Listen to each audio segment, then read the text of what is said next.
Hi everyone, so today I'm going to be showing you how to replace the windshield wiper fluid reservoir in a 2001 Toyota Corolla. So let's go ahead and get.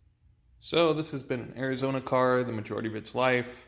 Gets a lot of heat right here, and I saw it all cracked and I pushed in, and yeah, pretty bad. Obviously needs to be replaced. So I have a link in the description on the one that I purchased. It's a super simple replacement. So the first thing you're going to do is remove this little 10mm bolt right here. So go ahead and do that first. So with that bolt off, it comes off pretty easy. There's a little bracket here that it just slides off of, and then there's a little plug down there on the bottom of the frame there that this plugs into. So it comes off real easy. So with that off, next you'll disconnect the electrical here, and then that bottom line. So you'll disconnect the electrical and then that bottom line there so you can remove the tank out. Just go ahead and do that next.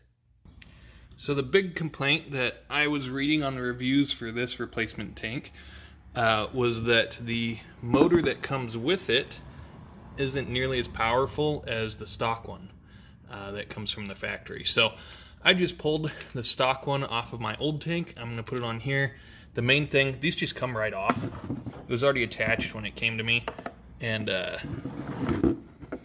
basically it was already plugged in here, and you just pull it out. You do have to swap out the rubber gaskets that go with it, so this was the one that came with the replacement.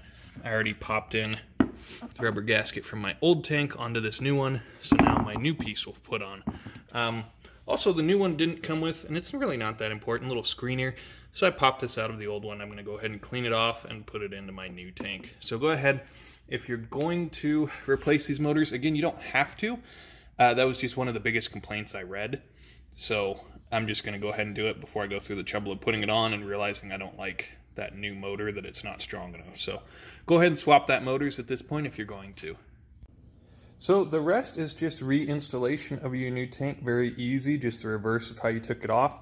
You're going to plug the line back in to the bottom here, and then the electronics back into the top here. Put it back in place, make sure it hooks on that side one, and then bolt it down with that little 10mm bolt. Make sure that you do this somewhere where you're okay. You can see I spilled some of my windshield wiper fluid. Make sure you're somewhere where that isn't going to bother you. So anyways, that is how you replace the windshield wiper reservoir tank on a 2001 Toyota Corolla. So hopefully this was helpful, and thanks for watching.